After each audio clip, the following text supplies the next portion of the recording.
Nasrani mulai kan. Ini kemarin saya baca itu sedang sidang di Vatikan. Vatikan itu pusatnya orang Nasrani. Mereka itu sedang resah, risau. Karena kalau menurut data mereka ini tidak akan lama, tidak akan sampai 100 tahun. Kalau perkembangan Islam di Eropa itu begini terus, maka Eropa itu akan jadi negara Islam semua. Dimulai dari Inggris dengan Prancis. Maka mereka risau, apa yang harus mereka buat? Innal hamdalillah nasta'inuhu wa nastaghfiruhu wa nu'minu bihi wa natawakkalu 'alaihi wa na'udzu bihi min shururi anfusina wa min sayyiati a'malina.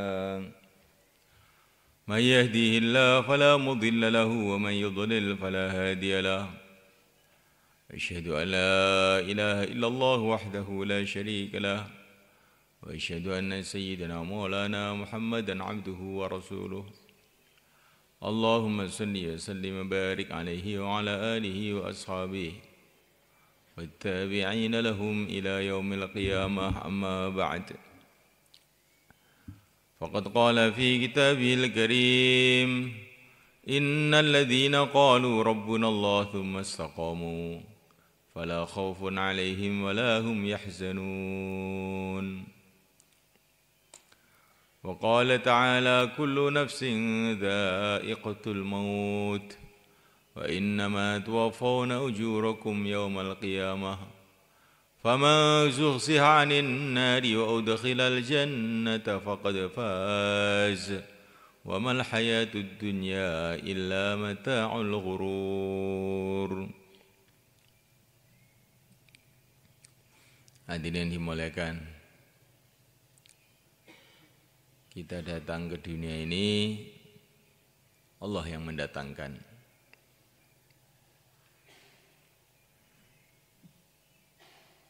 Allah mendatangkan kita ke dunia dengan dua tugas.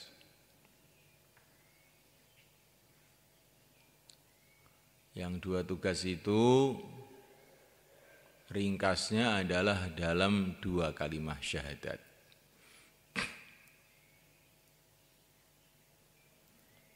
Yang pertama kali adalah la ilaha illallah. Mengenal Allah Subhanahu wa taala. Bahwa yang berkuasa adalah hanya Allah, yang menentukan segalanya hanya Allah. Makhluk apapun yang besar yang kecil tidak bisa buat apa-apa tanpa Allah.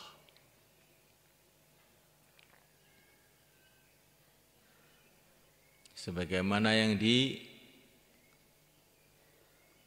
sabdakan dan dirincikan oleh yang mulia baginda Nabi sallallahu alaihi wasallam. Ketahuilah bila seluruh umat berkumpul menjadi satu untuk mendatangkan manfaat kepada kamu, tidak bisa kecuali dengan perkara yang telah ditentukan oleh Allah untuk kamu. Ketahuilah bahwa bila seluruh umat berkumpul menjadi satu untuk mendatangkan bahaya kepada kamu, tidak bisa kecuali dengan perkara yang telah ditentukan oleh Allah untuk kamu. Hadirin yang dimuliakan, inilah kewajiban kita pertama, mengenal Allah, mengenal keagungan Allah, sehingga hati kita dipenuhi rasa takut kepada Allah, rasa cinta kepada Allah, tunduk kepada Allah, sehingga kesibukan kita siang dan malam adalah bagaimana kita taat kepada Allah, tunduk kepada Allah, menjalankan perintah-perintah Allah, menjauhi larangan-larangan Allah. Inilah diantara makna dari kalimah yang agung ini, la ilaha illallah.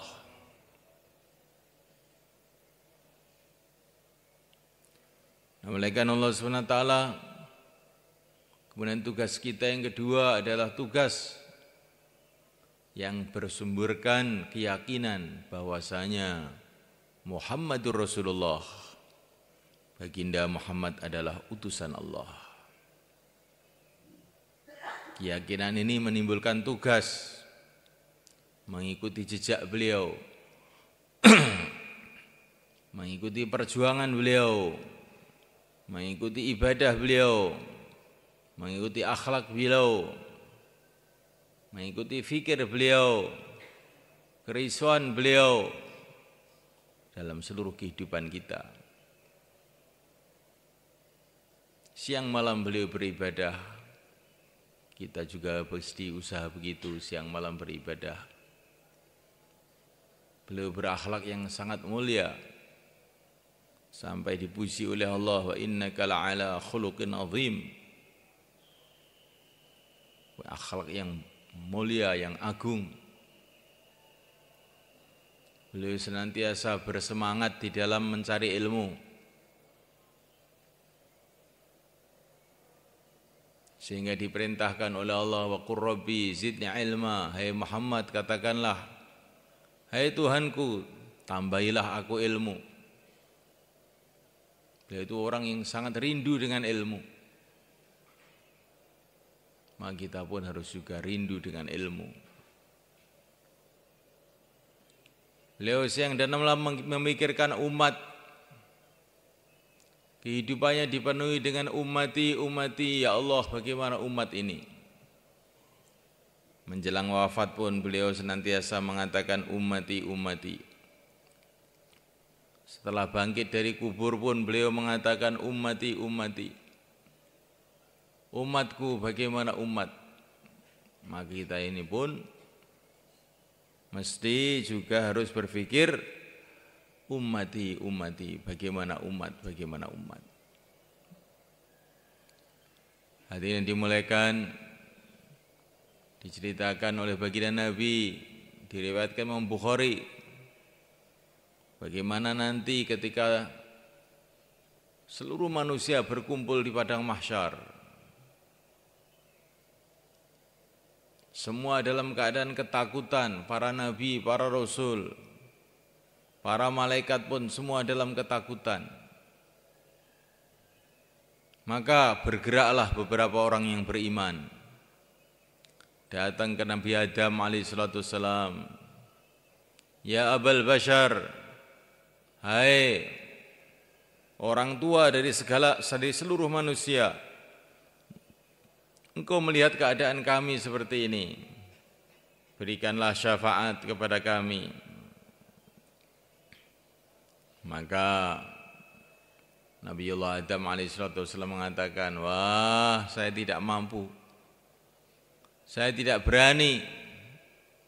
Hari ini Allah SWT telah marah dengan kemarahan yang belum pernah terjadi sebelumnya dan tidak akan terjadi setelahnya. Pergilah kamu kepada Nuh. Maka orang-orang pun pergi kepada Nabi Nuh, minta syafaat kepada Nabi Nuh. Tapi Nabi Nuh mengatakan, oh, saya tidak berani. Pergilah kamu kepada Khalilullah Ibrahim. Orang-orang pun pergi kepada Khalilullah Ibrahim. Tapi Nabi Ibrahim mengatakan, ana Khalil mewara wara.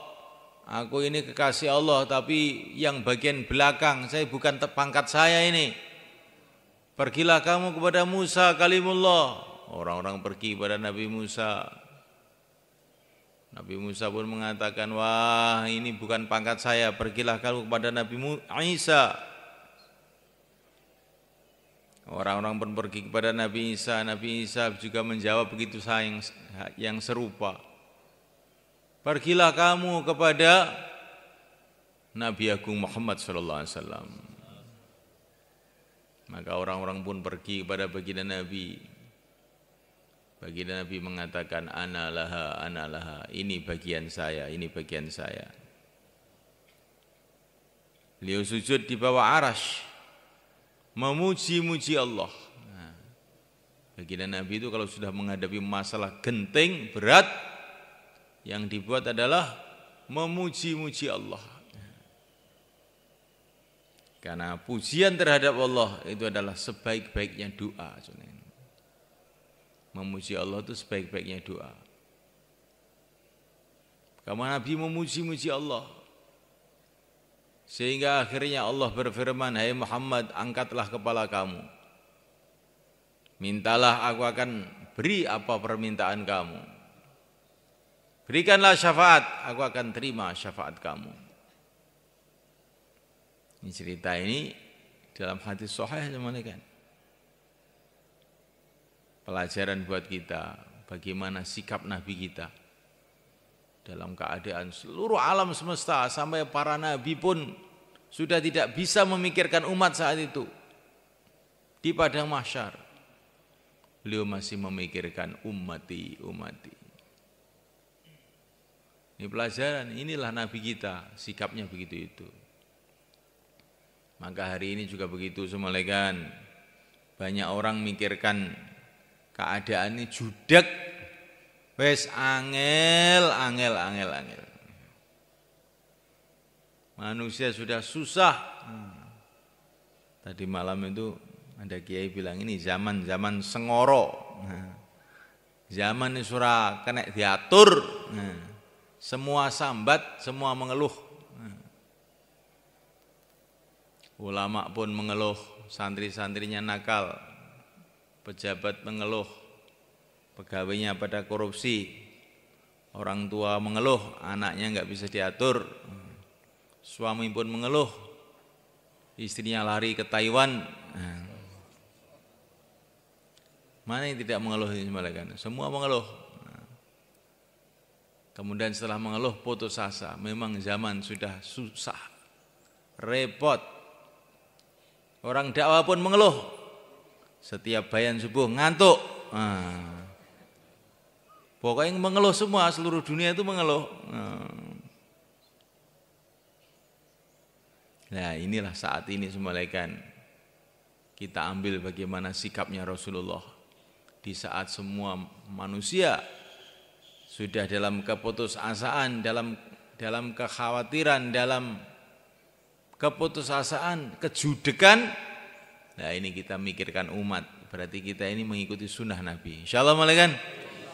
Nah, mikirkan umat, jangan putus asa. Kalau kita mau bergerak, ternyata orang yang mau itu masih ada saja. Kata Maulana Said Khan, orang tua kita di Pakistan, yang membuat kita putus asa karena kita tidak bergerak. Kalau kita bergerak, ternyata masih ada saja orang yang mau. Jangan kita memikirkan masjid kita sendiri, pikir masjid yang lain dengan jauhlah 2. Pikir kampung-kampung yang lain dengan jamaah 3 hari. Pikir daerah-daerah yang lain dengan jamaah 40 hari. Pikir dalam negeri, luar negeri yang jauh-jauh dengan 4 bulan 40 hari. Nanti ternyata masih ada makhluk-makhluk yang mau diajak baik itu masih banyak. Ternyata di Amerika pun banyak juga orang yang mau diajak baik. Di Eropa pun ini orang-orang Nasrani mulai kan.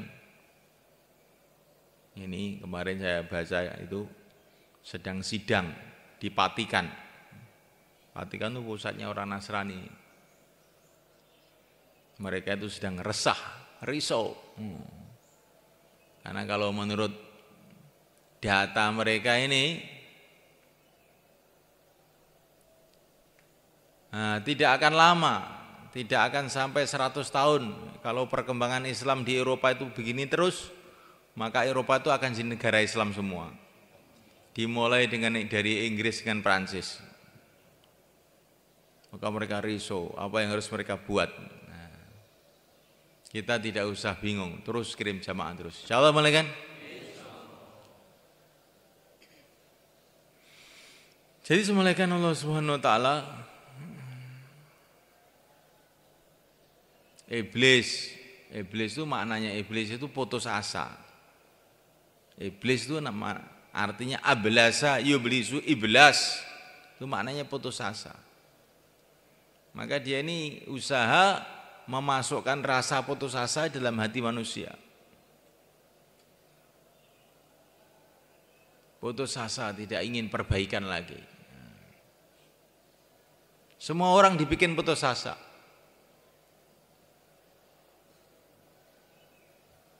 Sudah tidak mungkin ada perbaikan. Menurut tingkatan masing-masing dikasih putus asa. Yang belum dakwah dikasih putus asa. Enggak usah dakwah, enggak ada gunanya dakwah. Yang sudah dakwah dibikin putus asa. Jangan mikir yang tinggi-tinggi, ala biasa-biasa aja. Dalon-dalon asalkan leren. Orang dalon-dalon asalkan kelakon, dalon-dalon asalkan leren.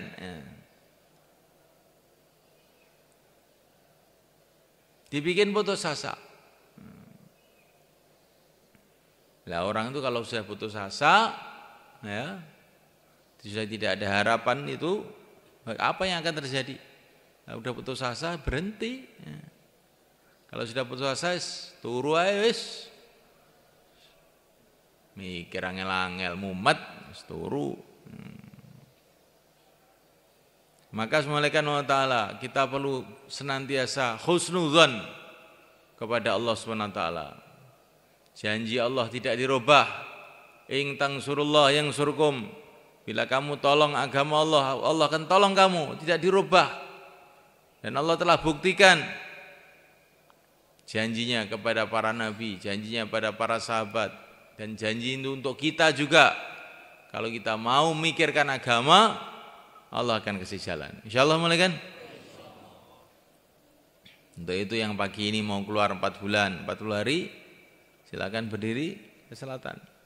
Monggo. Yang mau keluar 4 bulan, 40 hari, tambah masa, sisa masa, monggo. Sisa masa, tambah masa.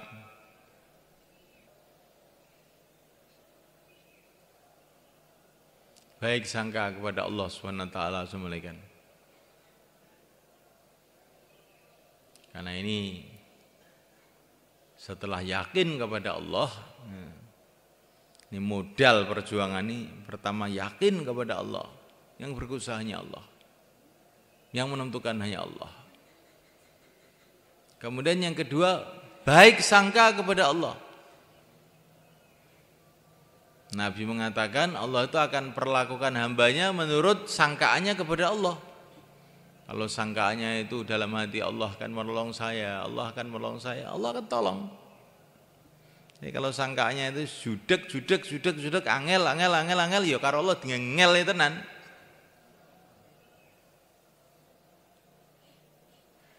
Ana inda dhanni abdi bi fadunnu bi khaira. Dalam hadis qudsi Allah berfirman, aku menurut sangkaan hambaku maka sangkalah baik kepada aku. Sangka baik bahwa Allah akan tolong kita sehingga rumah kita ini akan menjadi rumah yang baik. Anak-anak kita akan menjadi pejuang-pejuang, jadi hafid-hafid Quran. Cucu-cucu kita akan jadi pejuang-pejuang. Insyaallah malaikat. Kampung-kampung kita akan jadi seperti kampung Madinah Al-Munawwarah. Masjid-masjid kita akan seperti Masjid Madinah.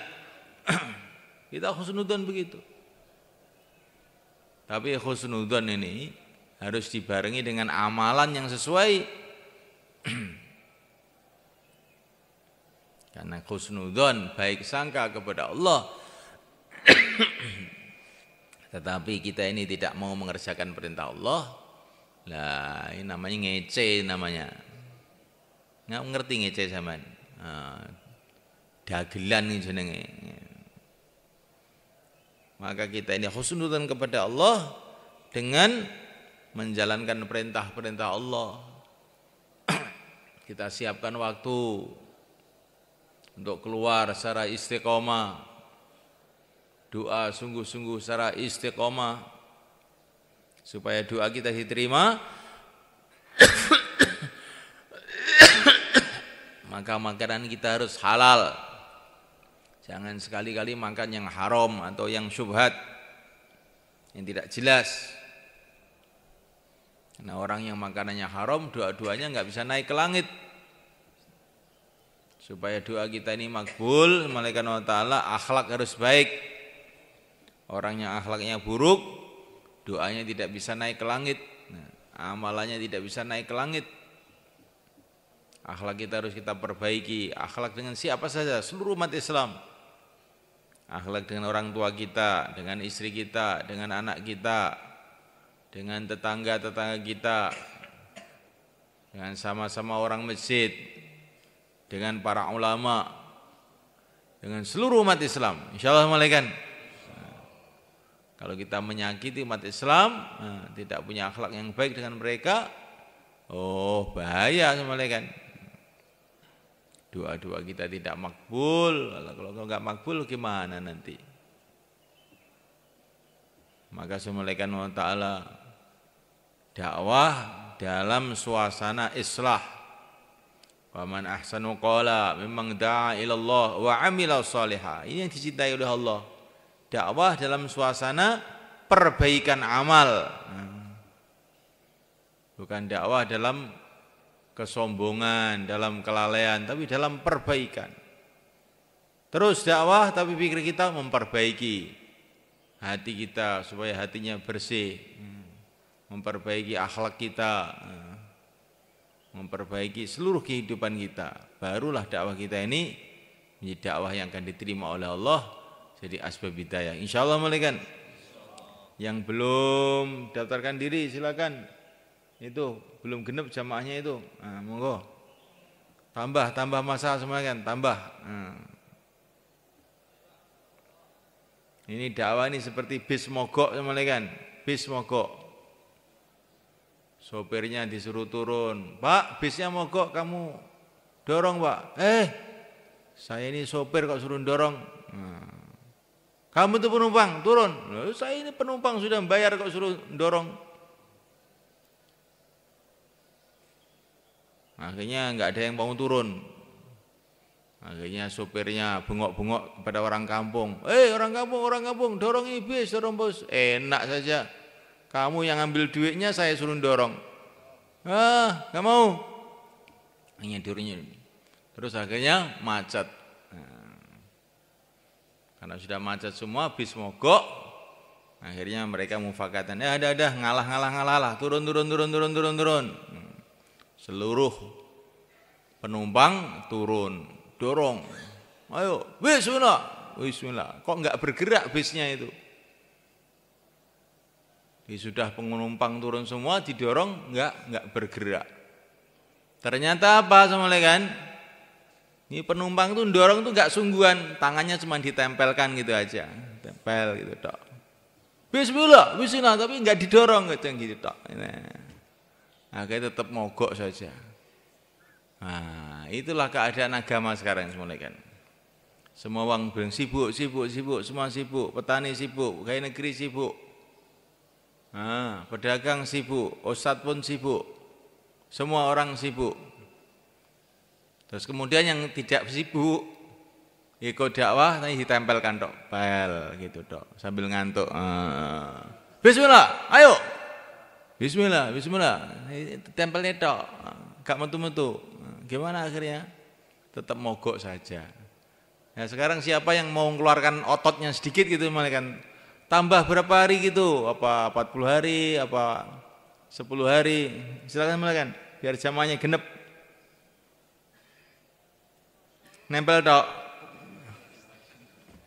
Ini lah saya ini sudah wapsi loh Pak Sobari. Ya lah iya. Nah, tapi nek bis dakwah ini masih mogok ya, walaupun wapsi, apa enggak kita dorong dikit, grung gitu. Silakan melakukan, itu masih nunggu jamaah genepi.